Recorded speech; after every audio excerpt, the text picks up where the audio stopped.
Thank you all for being here. Thank you to those who are signing on virtually on our YouTube.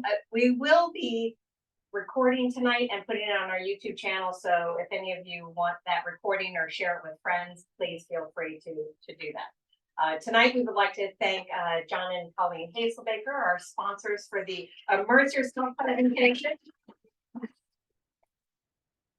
Hammerhead Marine Services. We've done some work with, are very familiar with Dr. Joe and his 100-day mission and doing different shenanigans and actually really great research. I want to invite you on the third Wednesday of every month. We have this an Immerse Yourself presentation with different speakers. Next month, we're going to be talking about lionfish and some of the success of the derbies and how good they taste. And if you ever see them on the menu, go ahead and get them because they taste really good. But tonight we have Dr. Joe Dituri. He has been a supporter and a friend of the museum. I call it an HDM ambassador for years. He is a retired Navy commander, but has also done some phenomenal traumatic brain injury research. He did Project Neptune, 100 Days in the Jules Undersea Lodge. So I'm sure a lot of you saw about that and did just a ton of research while he was spending 100 days underwater. And then recently, I want to get this right, the new assistant vice president of the Veterans Clinical Research at the University of South Florida. At the University of South Florida. So I'm going to go ahead and just start rolling. So okay. I have to say this because now I have an administrative role at the University of South Florida. So the opinions expressed here in mine don't necessarily reflect those in the university or any other organization. So just FYI, disclaimer statement up front. Disclaimer statement up front. That was me not this long ago. I am a retired Navy Special Operations diver. I do receive income from that. I am the chairman, executive director of the International Board of Undersea Medicine. I do receive income from that. As you said, I'm at the University of South Florida as the assistant vice president for clinical research for veterans. I receive income for that. The Association for Marine Exploration and the Florida chapter of the Explorers Club. They're both nonprofit corporations. I work for both of them, and I do not receive any income because if you're a nonprofit, you don't get it. Sorry. Yeah. So this saying will take you down the road where we're going. Right? I have no intention of reading it to you, but this is from C.A. Bartholomew in Mud, Muscle, and Miracles. This particular book and this particular guy, he literally was the impetus of me becoming a Navy diver. So you'll see him in just a half a second. I'll get you there, right? So this is him. Wow. AKA Chuck, right? Charles Arnett Bartholomew, Chuck, or Black Bart, stands for bits and round terms. And the reason why I became a Navy diver, because that's it. Twisted metal and sex appeal. I mean, this cat, like, no. I mean, as a guy, I go, damn, this is a good looking guy. Right? You go, okay. He's like a manly man, right? You should check out the mustache, the lack of shave. And like I said, this came out of his book. Bits and Round Turns actually came out of the first chapter of the book, Mud, Muscle, and Miracle, which is a terrific book. Anybody know what SEDOTD is? Steely-eyed denizen of the deep. That's this guy, right? Like he's like, I got it, right? Good guy. We're good? All right. So how do we do it? Commercial, military, we all do this kind of diving. And we do it either by people or by remotely operated vehicles. So the one atmosphere suit is grown and then it's gone away and grown and come back. So what I just want to challenge everybody with, you've seen the one atmosphere suits, right? So these one atmosphere suits, it's much akin to trying to fight with chopsticks to pick something up on the bottom of the ocean, right? So even though you've been to almost 2,000 feet, we're picking stuff up on the bottom of the ocean with chopsticks. So it is not an easy thing to do. But as you go down the road of seeing what we did, try and think that these people were literally operating with manipulators, right? So just this little thing that goes back and forth. Everybody says that what separates us from the monkeys and chimpanzees, right? The opposable thumb. That's not right. No. If that was the case, lobsters would rule the earth. Lobsters. No, wrong. So it's truly our ability to prehense, which is this, right? It's our ability to sweep across a group of digits, right? So when you grab something and you go like this, that's your ability, and that's what sets us apart, not necessarily the thumb. So, all right. So yeah, we do this whole commercial diving thing, and I am a big proponent of a person. Person needs to be on the bottom. Why? Because I've done it both ways, and it sucks like the Knicks. It's very difficult. I should be better. It's very difficult. So this is basically the commercial diving setup. You're wearing a hard hat, and they're pumping gas down. And you go on the bottom, and there is no proper buoyancy. There's none of this. There's no finning. You're walking on the bottom, reaching and grabbing stuff. So, you know, this is kind of the hard work that comes with going to the bottom of the ocean. But this ROV stuff, while it can be done and can be done reasonably well, it is difficult at best because you're trying to fly like this, right? You got one eye because guess what? You know, they got a camera. So they have monovision. And you're trying to dodge depth perception like this, right? You're like, I can get it. No, wait. Oh, hold on. Oh, I'm not near it. You know? So there's a lot of that kind of stuff going on when you're in an ROV. So here's me operating that ROV. And if you look up in this corner right here, you can just see a faint outline of a ship. That is the Ahimie Maru. And I'm going to tell you the story of the Ahimie Maru and the involvement that I had while we were salvaging it as a U.S. Navy guy. So you can tell I was a young lieutenant back then. So you can tell that's how long ago this was. So yeah, as you're down there, these ROVs, they're useful. They're hard to work with, especially at depth. So the one thing that we were able to do that was slightly different from the way that we've done it before is we used to run the tethers from the surface. But then we found is I have to drag all of this hose with me everywhere I go. It's not truly hose, but it's actually wire, it's power, right? So you have to drag that with you everywhere you go. What we did was we dropped down what they call a tether management system, and then we came out of that, and we only had to drag around just a short bit, which is much easier when you're working in thousands of feet. So this is 1,834 feet, and you know, it got a little better as we go along. The one atmosphere suit, that's me on my maiden voyage in the suit. It was great, terrific. It's a rebreather for those of you that are technical divers. It's ostensibly a rebreather, but like I said, you still have the manipulators. So, but you can't replace the person in the suit no matter what you do. That is my opinion. It doesn't matter how much you can see from the surface, you still need a person in the suit. All right, yeah, here we go. I made all these analogies and we talked through them, but having this person on the bottom, just like the early days of the working diver, we want to make sure that we can continue to have that. And I'm not trying to preserve anything. I'm literally trying to get in and get out, right? Because when you're salvaging stuff underwater, the less time you're in it, the better off it is.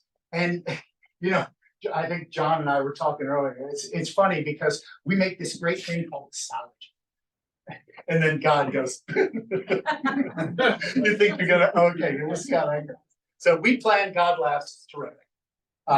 But yeah, it's like I said, that myopic vision and that manipulator, and that's a pretty technical manipulator that you see up there. It's not nearly as, you know, old as these little chopsticks that we generally had. So the military, we kind of sort of look the same as everybody else, although we just PT more. So maybe we're a little skinnier than those other guys, but that's about it. It's all generally speaking the same. You know, we get a lot more didactics. We get a lot of math and physics type stuff, and they just really put the screws to you. We like to be transportable, whereas the civilian salvage people aren't as transportable. And trust me, I'm not poking anybody in the nose who is a commercial saturation diver or whatever, because I know I got a couple in the audience for sure. But we're just kind of like, the military likes us to be lightweight and highly portable, even though we're not lightweight or highly. So, All right, no, that did not come out right. Okay, hold on. All right, so this was the start. Does anybody know of the fishing vessel Ihimimaru? Ihimimaru was sailing off the coast of Oahu in February of 2001, I think. Yeah, February 2001. And the USS Greenville was doing a dive down to max test depth and then coming up, and they were doing an emergency blow. When they did the emergency blow, this 688 class submarine was rocketing towards the surface. And as it did, it struck the bottom of that fishing vessel and sank it within minutes. So it's a training vessel, and there were a bunch of kids on board. So when I say kids, they were learning how to become fishermen. It was really rough. So lots of egg on her face, bad things. Captain got fired. Yeah, that was it was a tragedy for us. So they sent us out there, and we're like, oh, it's like 2,000 feet. What am I supposed to do? So first of all, we had to locate the wreck. We had to figure out what we're doing, and then we had to figure out what we were going to do to lift this. So like I said, we make a plan and God laughs. It's terrific because we went through this and we're like, yeah, we got the way to do it. And then the ocean had its way with us. This is a picture of the Ihimimaru when it was obviously floating. But you can see this is not a teeny tiny ship, right? This is a big boat, right? Lots of people were able to be on board. Moreover, it's not very simply laid out, if you will. Like there's a lot of circuitous bends and turns. So when we're getting in this thing to try and find people that might be stuck on board, yeah, it was kind of harrowing. So that's Oahu, and off the coast of Oahu is where it struck and sank. So it was great. We're sitting off the coast of Oahu. I'm looking at Diamond Head. It's a terrific view. It's beautiful, except couldn't go into port until we were done. So it was a long drawn out. But you can see how close we were to the drop off. I mean, this is like 10,000 feet right here. So if you think it's hard to salvage something at 2,000, it's exponentially harder to do it at 10,000. So just as a frame of reference, TWA Flight 800, anywhere from 100 to 125 feet. The Kursk, which was a pretty technical salvage, 350 feet. Here we are at 1,900 feet, give or take. But about 2,000 feet is where we're at. And this thing sat on the bottom. And, it's not that nice off the coast of Oahu. It's open ocean. It really is. So this is one of these okay, you need a dynamic positioning ship. You need to be staying in the same place all the time. It's really kind of it was kind of a rough plan. So here's the overall plan. We're talking about 170 or so foot long vessel. That's, 9.3 meters wide. So what are we talking, 30 something feet wide? So like I said, she's kind of beefy. That was her when we found her. And that's kind of sort of what she looked like. And, we were trying to figure out what was going on, but her stern, she was stern heavy. So she was stern heavy and buried in the mud, which means a lot of things, but worst of all, mud section. So we'll go over that when we get to that, but that's kind of a generalized picture of this underwater thing. So we basically said, all right, we're gonna need tools, right? We're gonna need to go back and get some tools. So we went back and we got these tools, and then we start making stuff up. Because I'll be honest with you, you remember that quote that we read right in the very beginning? You need to be ingenuity. You need to be able to design on the fly. You need to have a little bit of engineering knowledge, and you need to have a little bit of make stuff up sort of knowledge. So we are flying by the seat of our pants for sure, but we knew we were going to need lots of metal, lots of line, lots of things that we could drill underneath this ship on. So here's what we were looking at doing for this lifting plate idea. Have any of you guys ever seen or used a garden hose to drill? No, really. Like a garden hose to just make a hole in the earth. That's exactly what we did. So we got the garden hose, sent it down to 2,000 feet, and then we pressurized that garden hose, and we said, hey, we want to drill into the bottom of the seabed because we wanted to go underneath something. So we kind of sort of made this up. I say we, it wasn't me. I didn't make this up, but we kind of sort of had a theory and said, hey, let's try this. So we got was basically a water nozzle, a water jet with a nozzle that we pressurize that nozzle. I think the next picture is actually the nozzle. Yeah. So what we'd have to do is pressurize the water to greater than the depth pressure. So depth times 0.445, right? So we're looking at about 1,000 pounds per square inch at 2,000 feet. Holy mackerel, that's a lot of pressure in a hose, right? Holy mackerel for water. So we had to be over 1,000 PSI, and we push the water out the front. And what it would do, it would literally tunnel under. Well, the problem is you have a wild snake, right? Where's it gonna go? You're like, oh, you go this way, you go that way, you know, could kind of bury it and come right back up. So you kind of had to steer this thing, but it was 2 3/8 inch outside diameter coiled tubing. So this was not an easy snake to control by any means. But like I said, this whole setup was able to kind of sort of drive it. And if you force it down here, it'll actually start the driving, and then you can kind of sort of plan where it's going to come out. But like I said, the best laid plans of mice and men. All right. So this was the hookup. And notice how it has hooks on the side with these retractors, right? So what we had to do was not just get it underneath the ship. We had to go all the way underneath the ship, come out on this side of the ship, and then when we did, we hooked something else to it and then drag it back underneath, right? So, and jetting on the way back too. So we had to do a lot of pushing, pulling, grinding. And you know, if you break one thing, you have to replace it, you have to pull out, you have to start again. It's ugly. But yeah, so that's it. That's what it wound up looking like when we wound up getting it all together. But that hook mechanism was really key, because when you can go under the thing, you can pull back pretty much anything as long as it was a proper size to fit through that hole. So this is what we wound up doing. Like I said, this is the screw together portion. All right, okay. So the vessel that we were on is the Rockwater 2, huge international vessel. It's one of these like big vessels that you can put stuff down on. And what we did was, we'll walk through actually what we did, but we dropped this thing in the bottom. And what we were going to do was send it underneath the vessel. So we wanted to.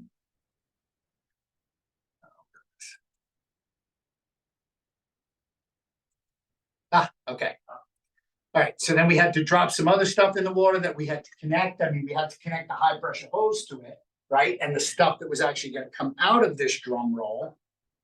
And then we'd shoot it underneath the wreck. So good plan, came out the front the first time, came out the side by the bow the second time. So it's like you keep kind of driving this thing in deep, and you got to kind of figure out which way you got to press in order to get this steel cable to kind of turn to your left or right as you need it.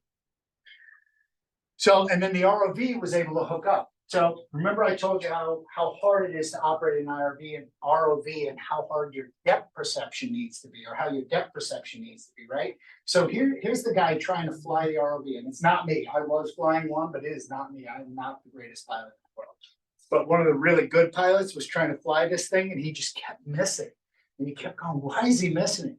Well, there's lots of drag, there's lots of surge, there's still bottom surge when you're down there. So who are the archaeologists? Who are the archaeologists, right? So the terrestrial, yes, like not me. Right? So the terrestrial archaeologists people, we were talking, they're like, I don't know how you guys do this archaeology thing underwater. It's like, this is really hard. You know, you move, everything moves, things fall in on you. That's exactly the thought process when you're working underwater is, yeah, everything kind of shifts. So yeah, when the tide comes in, when stuff shifts, when the waves, it's ugly. But the person was trying to hook onto the end of it, and I remember them having such a hard time. And you know, the problem is the boss is sitting there, right? So the admiral's sitting there. He's I'm like, don't stop last year's Ferragamos at me. But legally blonde? No, nobody. Okay, got it. So you hook these cable loops on, but so that you can pull another wire through, so that then you can pull some other stuff through, and then we can make what we would want to be a saddle, right? Because our thought process was to lift the back of the ship and the front of the ship and then connect the whole thing together. So we have a lift film at the end of this, which kind of ties the whole thing together. But just start thinking that we're passing stuff underneath it, right? Because we got to go underground to get under it, and then we're going to try and lift just a little bit. I'm pushing the wrong button. That's wrong. I'm pushing the wrong button. I got to stop doing it. Right? So we pull it, and then we pull it back, and then the ROVs, okay, I'm good, you know. So we're sallying everything through. So you're going back and forth just to make this cavern underneath this thing big enough that we can ultimately drag a sling through it. So on the other side, we put together another thing. It was a difficult job to say the very least, but we did get it underneath. And the ultimate thing was we had to get this lifting plate. So remember, you don't want these ends to just sit on the bottom. So now the ROV's got to come in and hook up to the end of the cable and now put a little float on it so that you will be able to identify it tomorrow. I'm making short of something that took weeks and weeks and weeks to do. And the whole time, the rest of us guys are sitting on the surface, right? So there's a bunch of people on the surface doing a whole bunch of surface calcs because, oh, wait, how are we going to lift this? We're not going to be able to lift it the right way. We're not going to be able to lift it at the same time. What if we pull on the back and the front slides? What if the back slides? You have to lift this whole thing together. So here we are doing literally salvage calcs while we're on board, calculating the mass of the vessel. And, you know, we're doing scientific wild guesses, right? I mean, we're literally making it up as we go because we don't know how structurally sound this thing is. We know it got hit by a submarine. Now, what are submarines made of? You guys know? HY80 steel. There's only one steel that's stronger than that. That's HY100 steel. But HY80 steel is like really tough steel, right? So we were not about to lose a submarine. So when the submarine came up against the bottom of the fishing vessel, it was lights out, game over. So here we have this lifting plate that we then need to kind of drag underneath. And that's what we wound up doing. I hope I can do this now. Wait, yep. So here's the end of the lifting plate, right? And you can see this, now it's getting bigger and bigger and bigger. And still the whole time, we have to keep going back and forth. You're literally sallying back and forth with a single line, trying to make this hole big enough to slide this thing now through so that we could actually get a good lift on this. And we wound up doing it, you know, lots of work, lots of weight, lots of pulling and lots of hoping, a little bit of cursing and the Admiral, you know, freaking out, almost broke it. Don't do that.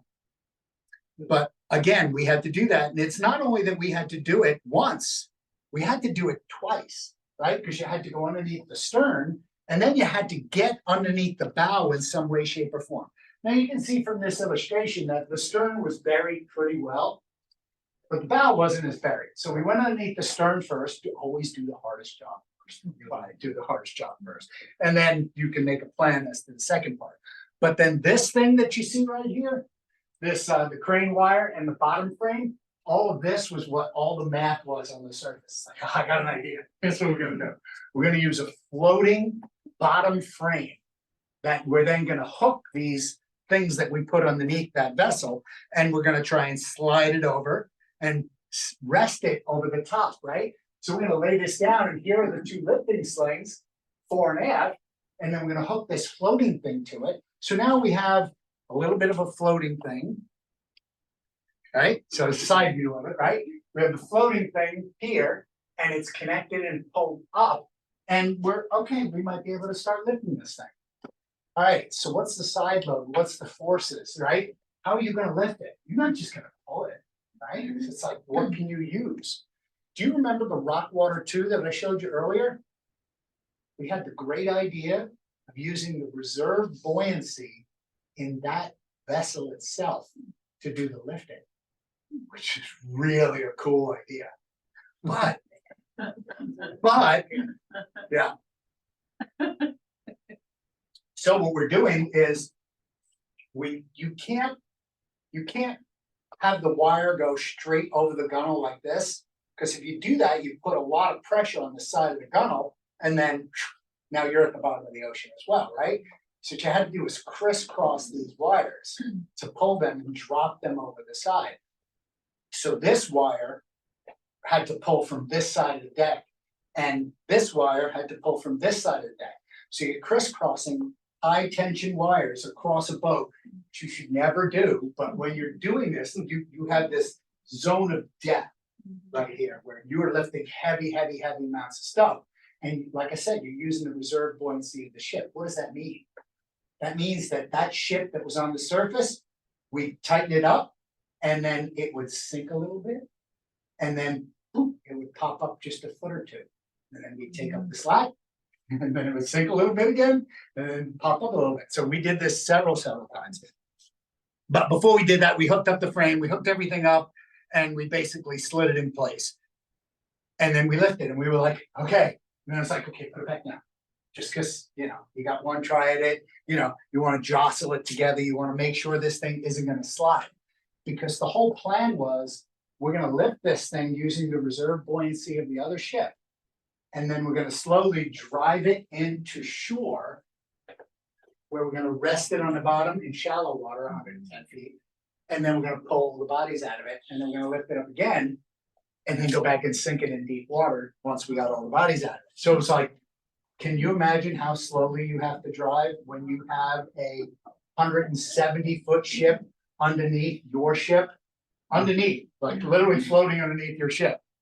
So kind of an interesting thing, but like I said, we hooked all this stuff up, and we wound up yanking this thing up and started to come towards the surface. So, and this is it. So this is the bottom of the rock water too. It's not exactly the way that we wound up doing it, but we wound up bringing it up close together, and we could basically get to about 100 feet of water, 110 feet of water.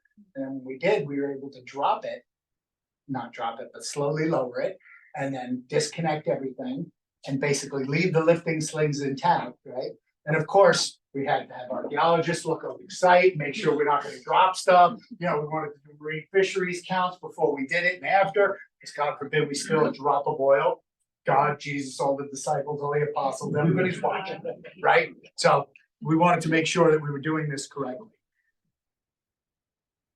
All right, so this is kind of cool. This is the lift film. I hope this works. Maybe. Yes. All right, so here's basically what we wound up doing.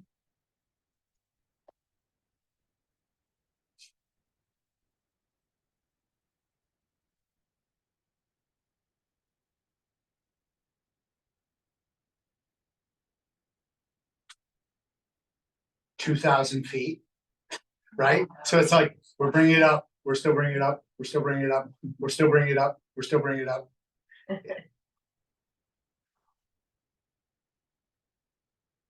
And then once it's done, then we started slowly progressing forward. Okay, so this is how big Rock Water 2 is. You're right, that is a helicopter deck right on front. So we had our own helicopter, which was really cool. I didn't have anything, but they had their own helicopter. So this project got put together by a bunch of people who were really trying to solve problems. And that's what a salvor is. That's what a salvage expert does. That's what a salvage master will be able to do.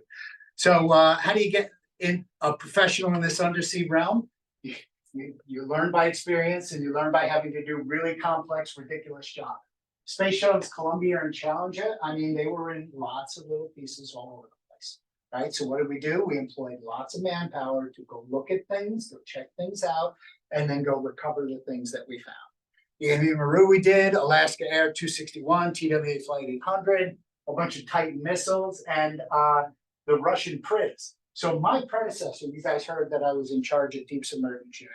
My predecessor actually went to Russia on the job to go help the Priz, which is a submarine rescue ship for the Russians, to help them out, because their submarine rescue vessel was stuck in a whole bunch of wire on the water.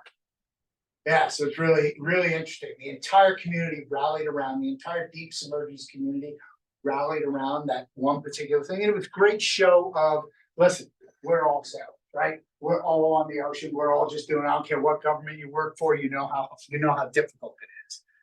So what do you need? This is the thing that it really troubles me, right? Because we talk diversity. What we missed was diversity of thought. That's what you need. Because you take a kid from New York, you take another surfer from California, you take a lady that was born on a ranch in freaking Oklahoma, and you take another one from Iowa. They all solve problems very differently. That's what we need. That's the diversity that we need. We need this diversity of thought. Because if you're myopic and you solve problems the same way, you are useless in the underwater realm. I mean, if you're like, this is the way we always do it. Okay, there are other ways to do it. There are other ways to skin that cat. So the other thing that I think we need is an engineering mindset, right? You need to have the knowledge and strength of materials for, hey, listen, we're gonna need a bigger wire. We're gonna need a bigger wire for that. We're gonna need, it's not always just go with the biggest wire that you have. I'll go with a 10-foot wide wire. Okay, that's not gonna work. Experience does play a part, and you cannot substitute experience, right? Because when you've seen something done a way, you actually have the knowledge that it could be done, right? So you're kind of sort of working your way through this. And then spatial perception. When you close your eyes and you try and see how that line can go underneath the ship, if you can actually physically see it in your mind, you can make it work, right? So that spatial perception, in my humble opinion, is absolutely necessary when it comes to salvaging things, right? So with that, I went through that reasonably quickly. 35 minutes, I'm sorry. I knew that I was on a short crunch timeline, but with that, I will take questions. Have you any? Yes, sir, of course. Of course, the salvo. By the way, you two were very well behaved. It's not over yet. No. Only we were drinking tequila. Yeah. I see you were lifting that from the stern of the rock water. So that Artist's conception, that wasn't the way it wound up happening. Yeah. The artist's conception was, we're gonna lift it off the stern. And then we were like, we're gonna rip the stern of the ship off. No, so we had to do the crisscross thing over the port and starboard side. And there's a lot more reserve buoyancy and a lot more structural integrity on the side. Well, did you have winches then, so you continued the lift? You weren't just subject to the reserve buoyancy of the ship. I thought maybe you were talking about, okay, you flood the ship and use up the reverse button and then pump it out after you tightened up the wires. Oh, that would take forever. Go ahead. Whenever somebody asks, because there's people, they may not hear it, so if you would repeat the question. Sorry, yeah, so what he was asking about was the reserve buoyancy and popping off the bottom. So the reserve buoyancy and popping off the bottom was specific to something we call mud suction. When you're in salvage, it's really, really, really hard to break mud suction. And you guys ever step in a bunch of mud and then try and pull your foot out? It's like, right? So you get that little pop. That's exactly what it's like when you're underwater, when you're trying to pull something off the bottom. So you need to use the reserve buoyancy to pull it up. And then, yeah, you're exactly right. Once it was in the water column, we put it back down, rested it, readjusted things, made sure they were flat and stable. And then we started to raise it slowly on a winch system. And that's exactly what we did. Crisscross winches, one on one side, one on the other side. Gotcha. At a snail's pace. Oh, and all the wire coming up on the winches was, you probably had a 10-part. Oh, that was crazy. It's crazy. Yeah. I mean, this was not a solid piece of wire. It was a joined piece of wire, right? So every one of those pieces had to be put together. And then when you come around the knuckle, it was bad, right? So what he's talking about, do you remember the thing that I pointed out? Bits and round turns in the very beginning, and you saw that winch? That's exactly what you do. You take a bunch of turns around that winch, and then a bunch of people can just start pulling on it. Well, truly, people don't pull on wire, but we have line pullers to pull on wire. But then the winch does all the work. But then you got to put 2,000 feet of wire somewhere, right? So now you pack this thing, and when you stretch wire, it doesn't like to go back to the way that it was. It's like, oh, you just put me under a heavy load. Yeah, we're gonna sprawl all over the down. Yes, sir. So when you were moving it, you go ship to ship, but the lower ship was normal to where you were going. Yeah. No, so what he said was, this ship was normal to where we were going. So we were underneath like this, and the ship was literally underneath the other ship like this. So basically what we did was we crabbed the Rockwater 2, we crabbed that one sideways so that the bow of the ship was into the current as we walked. And when I say walk, ostensibly we walked from offshore, like that's how slow it was. So yeah, it's a great point. I should have mentioned that. Thank you. Yes, sir. Was there any plan or request to salvage the whole ship and bring it up? We did. Oh, we salvaged it and brought it to 110 feet. Did actually do any desire to bring it out of the water? Repeat the question. It was very political. Even the recovery was a political thing, right? Because the US, the United States Navy, sunk a Japanese fishing vessel full of kids. Ooh, egg on your face, bad things, right? So I'm sure I'm talking outside of the government, and somebody from the government's gonna be upset with me, but y'all can build a bridge and get over that. So everyone that was on, everyone that, Yeah, repeat your question. did everyone die on the vessel? I don't know that everyone died. I think some people got off, but I think 11 people died. I don't remember the exact number. I apologize. I should have probably looked that up beforehand. It's been a minute. Oh, by the way, what happened in September of that? Yeah, so we were out there trying to salvage this thing during the whole 9/11 thing. It's like, oh yeah, and by the way, you can't get supplies, everything's shut down, everything's at high security, this is insane. Oh, wow, yeah. They didn't wanna make it an artificial vehicle. Not that people could dive on, because that would be a bad juju, right? You could just see how that. By the way, if you guys don't have your own metal water bottle, shame on you. Get rid of the plastic water bottles, please. I know you're all ecology type people, and thank you for being that way, but. Question. So you said you had to be light and fast or whatever, so where were you based and what was your range of operation? Oh, so she asked where I was based and what was my range of operation. I was in the worst place in the world. I had to be stationed on Oahu, Hawaii. It's horrible. Somebody has to do it, right? So I was on Oahu for 9 years. So I have 3 children. They were all raised and born on Hawaii.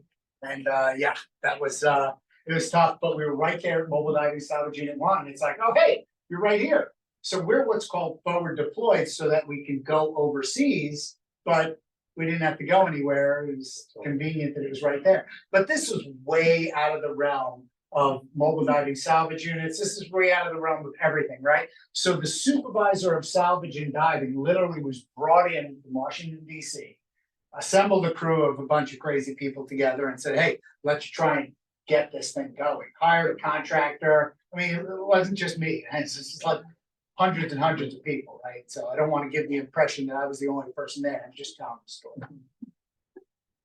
Yes, ma'am. Was the majority of the work done with ROVs or the atmosphere suits, or who did the actual work? So the underwater, she asked about who did the actual work. So the underwater work was actually performed by remotely operated vehicles at the 2,000-foot mark. Then we brought it in, put it shallow at 110 feet or so. And then what we did was a whole bunch of Navy divers jumped down on the thing and scoured that vessel from stem to stern, went in every possible passageway. And I mean, Navy divers are very, very compulsive about safety, let's just say. So whereas a commercial diver might go in and be able to make a turn around the corner, a Navy diver couldn't do that. He would go in, stop at the corner, wait for somebody to come in and tend his line from that corner going forward, and then you get to another corner and you make a right. You got to wait to get another tender in there to tend your line to go forward, and then another one and another one, another one, another one. So you know you got like 5, 6 guys in the water at the same time. I mean, I'm being ridiculous now. We didn't have that many people at the same time, but you're tending every hose around every corner to make sure safety, right? So it yeah, and we found a couple of people, but you know. So Yes. everything was surface air. Everything was, she asked if everything was air provided from the surface. Yes. So it was that same, you know, Mark 21 surface supplied air diving rig with oxygen decompression, or what they call SUR-DO2s. In this case, you'd surface decompression using oxygen. Would have been easier just to put a couple of tanks on. She asked if it'd be easier to put a couple of tanks on and be just a diver and jump down there. Look, man, if it was me, civilian, Yeah. oh yeah, because Sharky and I rolled in that thing on a rebreather. We'd had the whole thing cleared inside of 15 minutes and come back up. But that is not the way the US Navy works. I'm sorry. So it's funny because you cannot blend those lines, right? You cannot blend that line between being a military diver and being a civilian hobby lobby diver is what they call it, your hobby lobby. Yes. How long did the whole thing take and what was the final result? Oh, boy. How long did the whole thing take? Oh, am I out of thing? Was it 9 years? No. No, it wasn't 9 years. It was, I want to say that it was about 9 months. And what did you guys find? So we found a bunch of the kids, bunch of the bodies. I think we actually found the master as well, the captain of the ship. So we found everybody that we could find at that point.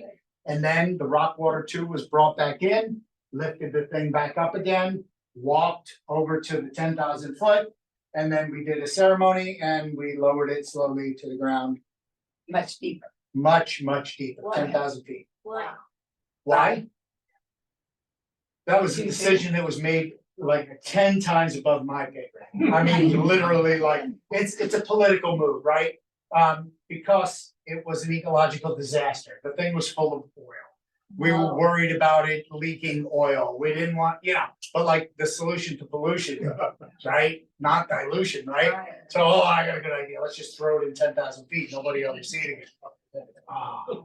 Yeah. No, so that's not actually the way it works, but yeah, that was the decision at that time. I didn't make it, and by that time I was off the project. So by the time all the things were found that were on it, I had thankfully not had Would the Navy have the ability to clean that?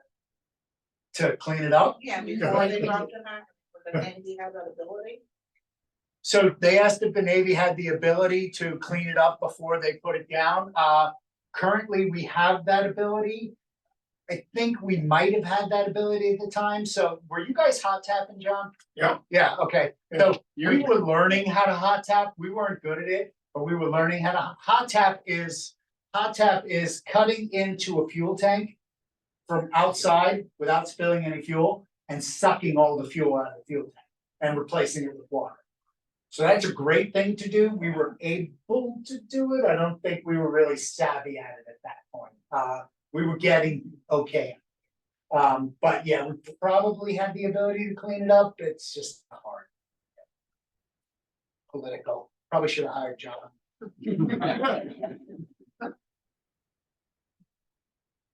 Question. That was easy. You guys are softballs. Yes. So I'm looking at your book behind you, which has a lot of different escapades and things in They're it. signed. They are fun, but were there other things, or were the stories that are in your book kind of a compilation of different missions and projects that you did?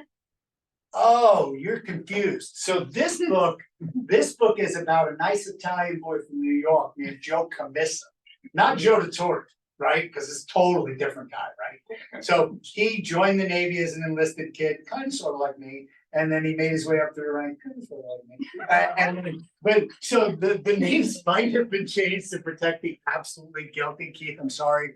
I'm really sorry. But yeah, the names were changed, and some of that stuff may or may not be true. It's called a factional book, so it's based upon fact, but it's surely fiction. And if you write a fiction book, you don't have to have anybody at Naval Special Warfare Command sign off on it. You don't have to have the US Navy approve it and bless it. So it's definitely a fictional book. And you talk about using the jumpsuit. The 1 atmosphere suit, right? So I was a 1 atmosphere suit pilot. Yep. So I was a 1 atmosphere suit pilot. My pilot number, there's 35 of them in the whole world because these are 2,000 foot version. There's 35 in the whole world. My number is 21. So I'm a blackjack. I got that number only because they didn't have another number available at that time. Yes, sir. Fine. So how much of the technology was transitionable to future teams? And do you know if they've done any work, especially with the ability of panoramic views and targeting and so on and so forth, to make the ROVs more precise in their ability to acquire and grasp items? Yeah, so what he was asking about is how much is the technology that we have in present day He was asking about technology and why, how much we can transition technology into the remotely operated vehicles. Like I said, listen, this is a hard thing to do. So if you can get to the point where you can prehence, like I said in the very beginning, if you can get to that point, you can. The problem is, it's hard because, so the vision part's the easiest part, right? The monovision's the easiest part. You incorporate these stereo visions and you filter the image together and you make it depth perception fixed. That's the easiest part. The hardest part is this manipulator. And do you guys know who Phil Newton is? No. Phil Newton, Newtco, the one who made the one atmosphere suits for us, right? Not Jim Jordan, who made the gym suit, or who was the person who gym suit was named after, but Phil Newton, who was the guy that kind of sort of brought the whole principle to the 2,000 foot range. So Phil had been working on the prehensile before his death, but he's now passed, and it's a hard problem to solve. You have to translate all of this motion, all of these little movements, this movement, this movement, this movement, and then this movement sideways into a hand that goes outside and moves and does exactly what you do. So last I saw, Phil had a ring here, here, and here, here, here, and here, all connected by wires, and here, all connected by wires. And it was actually going through the through hull connector in the suit, and he was able to grab things. But it's, like I said, it's just a really hard prospect. Yes, sir. Something to think about. I'm not, I hate to use the AI word, but. Yeah. No, I used to work in the field and 4 years ago when I retired. There's a lot being done with robotics and repetitive robotics, where through motion, you can teach certain capabilities, such as you've seen soldiers who've lost their arms and legs, they're able to walk and articulate. So I'm thinking some of this technology could possibly be transitioned into this. I never thought about any of this until you brought this up. But looking at that, and I'm actually, after seeing robots that can prepare sushi, I know, so what I'm saying is you probably would need some kind of overhead with a little bit of training augmentation, with a training library and something else, but he might be able to kick some underwater butt with something like that. Right, so he was talking about interfacing artificial intelligence into this whole thing. You're absolutely right. Here's the problem. It's depth times 0.445 is the pressure, right? So everything changes with pressure, right? So when you're at 2,000 feet, it's like, you know, it's 1,000 pounds per square inch of pressure around you. So everything, AI, the manipulator, all the thrusters have to work, seals, the bearings, everything that goes into that thing has to be pressure proof. And 2,000 feet, honest to God, it's not even really that. You know, when you're talking about the average depth of the ocean being between 10 and 20,000 feet, it's like 10 times the depth that we're at. So 5 to 10,000 pounds per square inch. Now, the AI is just incorporated into the actual software. So that's not that hard. Right. But 1, 2, 3, not it. It's not my, that's not my area of expertise. But the actual. Yep, the manipulator thing is it's a harder thing because as you go down, all of these friction points get more and more and more. And all of a sudden you need a ton of weight to be able to go like this, right? Can I answer your question? Yes. Hey, thanks a lot. You're welcome, of course. There might be people on YouTube that have questions. If Julia can come in, I think she usually moderates for us. So if you're watching on YouTube, you can type a question in the chat. I'm watching from South Carolina. I'm coming to visit the museum next month. Yay! All right. Chris Benton from Santa Barbara, California. North Carolina, yep. I'm trying to. Julia's here, so she's read them for you. So if you wanted to tell me where they were from, I didn't see any questions in Zoom, but I did actually have a question for myself. Yeah. So you talk about with Maru, you use basically like a winch to bring it up to the surface. Have you ever done anything with lift bags or any other type of salvage tools? Yeah, so back when I first came in the Navy, we were still using what they call salvage pontoons. So if you guys go in there and you look at the S4 or the F4, the S 50, 51, I can't even remember, right? They use these old things called salvage pontoons. And they're just huge chunks of wooden chunks that have an internal bladder that is metal, or in this case, air that's in a metal case. And then it's strapped up by wood.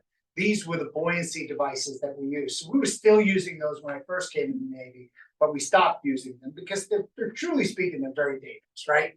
But we have used things like lift bags before, but not really like you see in the civilian population, the technical diving sausage floats and stuff like that. We're talking about thousands and thousands of pounds of lift bags. So, you know, but any of that weight. So look, every cubic foot of seawater weighs 64 pounds. That means a cubic foot of air underwater is 64 pounds positively buoyant. Holy mackerel. That's a lot of positive buoyancy, right? But, you know, ships float because they displace more weight than they actually weigh, right? So there's a lot of weight in ships. So you gotta figure and calculate all that stuff. But... Yes, sir. So on a positive note, or a personal note, I think you said you might have come from New York. Before going into service, what did you think you were gonna be, or? Into this. So, yeah, he said where I came from. I might be from New York. You might, Rabbit, you might. So yes, I am from New York. And what did I think? He asked me what I thought I was gonna be before I grew up. So I went into the Navy. Oh God. All right, so I went into the Navy because I got a 9-10 on my SAT. Yeah, right? You're like, ooh. Okay, so SATs are scored up to 1,600. You get about 800 points for each side. The math and science is one, and the writing and English and history or whatever is the other, right? Right. So I got a 9-10 on my SAT, and that's because it's an exam that is not made for people who don't think the way I think, right? So when I was in high school, I did very poorly. And they were like, you have no future, you're not going anywhere, right? And I have a freaking PhD in biomedical engineering right now, right? So I go to all of you that said that I would never go anywhere. So poo-poo on you. But that's beside the point. The key point there is I didn't think I was going anywhere because I had such a low SAT score. And I will tell everybody out there in TV land that if you are told by a standardized test that you're not good enough, oh boy. Walk away, throw it out the door. Yeah. Exactly. Throw it out the door because don't believe any silly standardized test. So what a great message for high school kids. Oh, absolutely. I'll tell this to any high school kid that, hey, look, a 9-10 on the SAT gets you a PhD. So yeah. You know, take that, English teacher. Are you really? I am very Italian. My last name's Dituri. Dituri. I am my uncle came from Turi, and Turi is a province outside of Bari, which if you look at the boot, it's in the bottom part of the boot. Yes. Right, really? I love it. Bari is part of Puglia. Yeah. My family came from Salvaging the Deep, which is in the same province. Okay, so who knew that a bunch of Italians would get together and eat? Right. We didn't think that was. Uncle was a diver in the Italian Navy. Small world. Oh yeah. Yeah. So now he's part of the problem. I'm sorry. Yes, ma'am. So, this is your book, one of your books, and when was it published, and do you have other books as well? Yeah, oh God, yeah. So I do have other books. My daughter and I wrote a book together called Why My Daddy Wears a Different Kind of Suit to Work. You have that here. And so my daughter Josephine and I wrote this because this was, you know, Daddy doesn't shower before he goes to work. He showers when he comes home from work because he's really stinky when he comes home, right? It's like you smell like cesspool, Dad, get in the shower, right? So this is her conception of what I was doing as a military diver. It was a really fun book. It's cartoon. kid age book, and now my daughter, it's in the Library of Congress. My daughter is now 29, coming on 29 years old. And you know, we wrote this book together, and we wound up putting it in there when she was 13 years old. And then she went there when she was 25 and took her friend there to go to the Library of Congress, still on the shelf in the library. I don't have a book. So we are just coming out with the Art and Science of Hyperbaric Medicine, which is a full-length textbook for hyperbaric medicine. I've written parts of the Tao of Survival Underwater, the fourth edition of hyperbaric medical practice. I've written like 5 chapters in that book.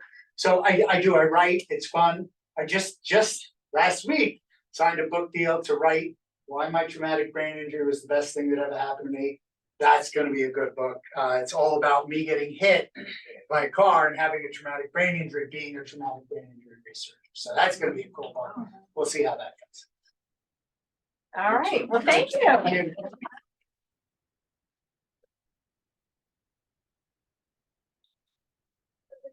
Surviving Museum will extend It's a your check. argument. It would have been No this problem. big.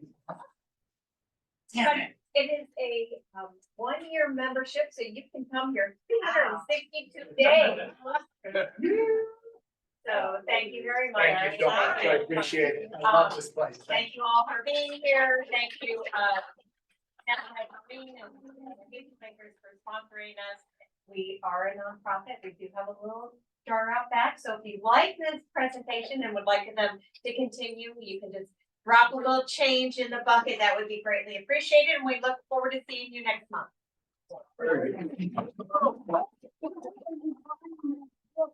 And the book is available tonight in the museum store, and it's signed by the author. And I'll make you a deal. If you buy it tonight, I will literally sign it and autograph it to you. I'll write your name in it and I'll write a little thing. So support the museum, please, guys. Thank you. Thank you. Good. Thank you. Good stuff.